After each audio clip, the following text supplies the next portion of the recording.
नमस्कार दोस्तों। आज का टॉपिक है करंट अफेयर्स यानी सामयिकी। कुल 10 सवाल हैं। हर सही आंसर पर 1 मार्क मिलेगा। अपना फाइनल स्कोर कमेंट सेक्शन में जरूर मेंशन कीजिए कितने आउट ऑफ 10 सही हुए। चलिए शुरू करते हैं। अब आता है सवाल नंबर 1। भारत में न्यायिक नियुक्तियों की कॉलेजियम प्रणाली किस संस्था से संबंधित है? अब देखिए चारों ऑप्शन। ऑप्शन ए भारत निर्वाचन आयोग, ऑप्शन बी उच्चतम न्यायालय और उच्च न्यायालय, ऑप्शन सी संसद, ऑप्शन डी नीति आयोग। आपके पास 10 सेकंड्स हैं। सोचिए और सही आंसर चुनिए।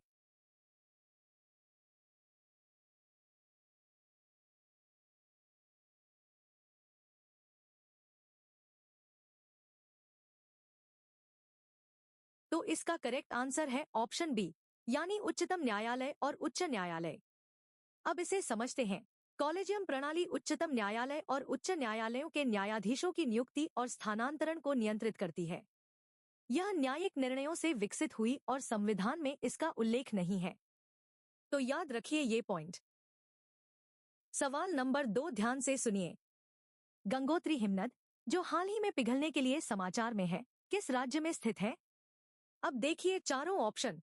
Option A Himachal Pradesh, option B Uttarakhand, option C Jammu और कश्मीर, ऑप्शन डी सिक्किम। आपके पास 10 सेकंड्स हैं। सोचिए और सही आंसर चुनिए।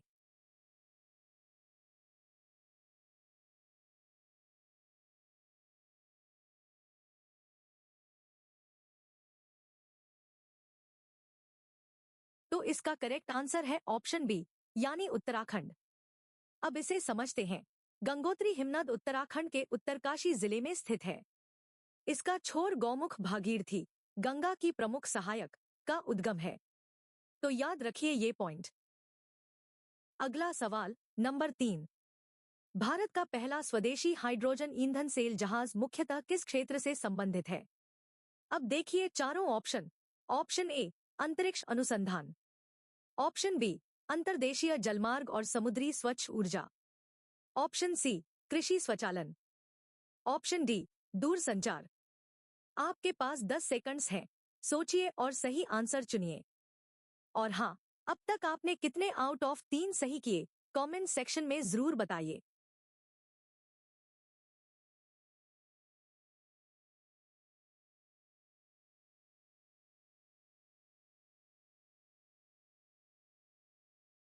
तो इसका करेक्ट आंसर है ऑप्शन बी यानी अंतर्देशीय जलमार्ग और समुद्री स्वच्छ ऊर्जा।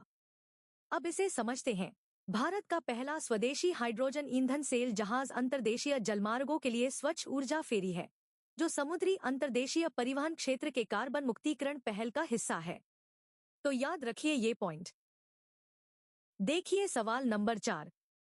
हाल ही में शुरू किया गया राष्ट्रीय जैव फाउंड्री नेटवर्क अर्थव्यवस्था के किस क्षेत्र को मजबूत करने के लिए है? अब देखिए चारों ऑप्शन। ऑप्शन ए रक्षा विनिर्माण, ऑप्शन बी जैवर्थ व्यवस्था, ऑप्शन सी खनन, ऑप्शन डी कपास वस्त्र। आपके पास 10 सेकंड्स हैं। सोचिए और सही आंसर चुनिए।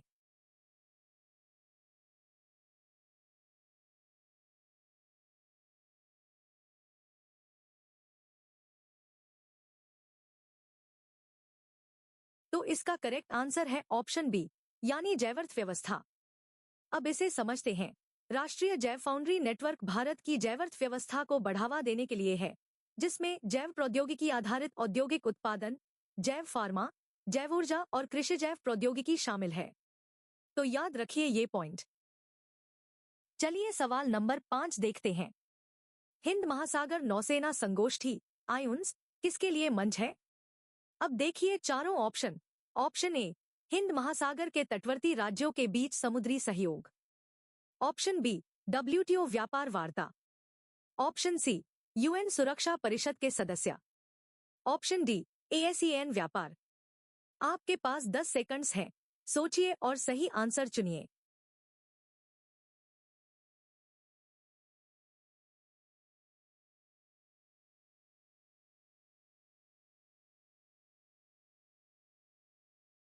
तो इसका करेक्ट आंसर है ऑप्शन ए यानी हिंद महासागर के तटवर्ती राज्यों के बीच समुद्री सहयोग। अब इसे समझते हैं। आयोन्स, जिसे भारत ने 2008 में शुरू किया, एक स्वैच्छिक मंच है जो हिंद महासागर के तटवर्ती राज्यों की नौसेनाओं को समुद्री सुरक्षा सहयोग बढ़ाने के लिए एकत्र करता है। तो याद रखिए ये पॉइंट। अब आता है सवाल नंबर 6। न्यायिक नियुक्तियों की कॉलेजियम प्रणाली किन निर्णयों की श्रृंखला से विकसित हुई? अब देखिए चारों ऑप्शन। ऑप्शन ए, 3 जजेज मामले। ऑप्शन बी, केशवानंद भारती मामले। ऑप्शन सी, गोलकनाथ मामले। ऑप्शन डी, मेनका गांधी मामले। आपके पास 10 सेकंड्स हैं। सोचिए और सही आंसर चुनिए।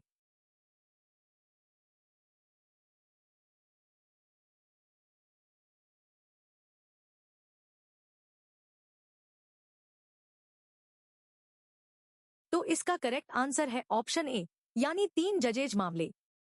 अब इसे समझते हैं।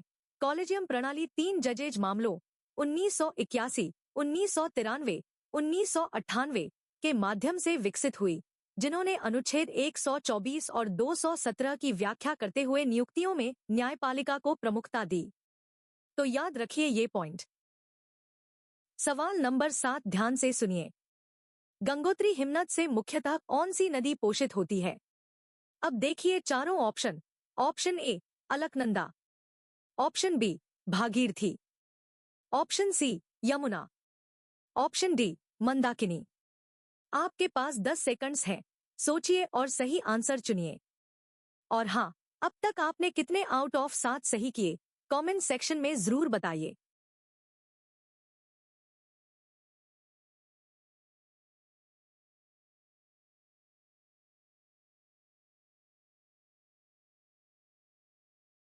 तो इसका करेक्ट आंसर है ऑप्शन बी, यानी भागीरथी। अब इसे समझते हैं। गंगोत्री हिमनद भागीरथी नदी को पोषित करता है, जो देवप्रयाग में अलकनंदा से मिलकर गंगा बनाती है। तो याद रखिए ये पॉइंट। अगला सवाल नंबर 8। हाइड्रोजन ईंधन सेल मुख्यतः क्या उत्पन्न करता है? अब देखिए चारों ऑप्शन। ऑप्शन ए, बिजली और उपोत्पाद के रूप में पानी। ऑप्शन बी, बिजली और उपोत्पाद के रूप में कोदो। ऑप्शन सी, केवल ऊष्मा। ऑप्शन डी, उपोत्पाद के रूप में मीथेन। आपके पास 10 सेकंड्स हैं। सोचिए और सही आंसर चुनिए।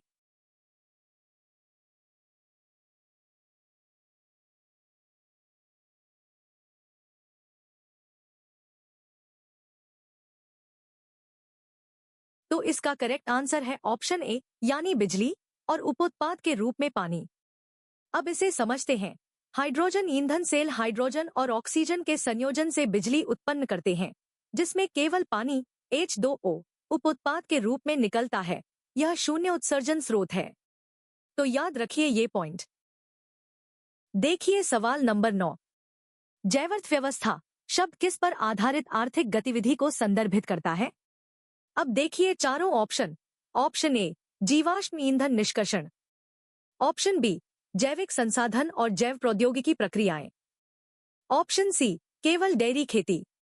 ऑप्शन डी, परमाणु ऊर्जा। आपके पास 10 सेकंड्स हैं। सोचिए और सही आंसर चुनिए।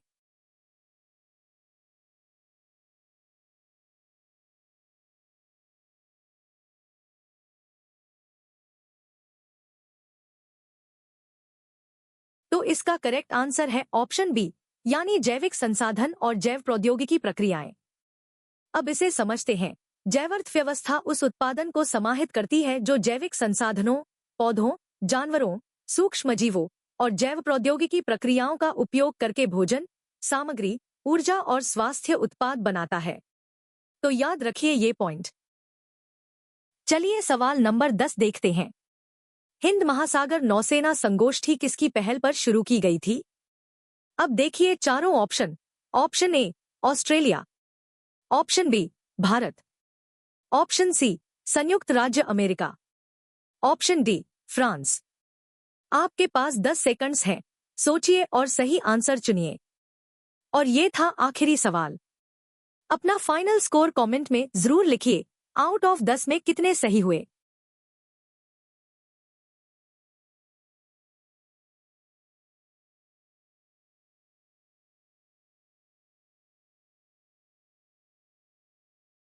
तो इसका करेक्ट आंसर है ऑप्शन बी यानी भारत। अब इसे समझते हैं।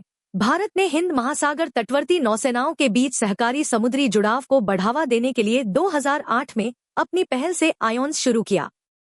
तो याद रखिए ये पॉइंट। तो दोस्तों, आज के 10 MCQ में आपका टोटल स्कोर क्या रहा? कमेंट्स में मेंशन करिए 10/10, 9/10, 8/10 या इससे कम। वीडियो अच्छा लगा तो लाइक करिए, चैनल सब्सक्राइब करिए और डेली प्रैक्टिस के लिए विजिट करिए exam.netmock.com। मिलते हैं कल के MCQ में, तब तक के लिए कीप लर्निंग। जय हिंद।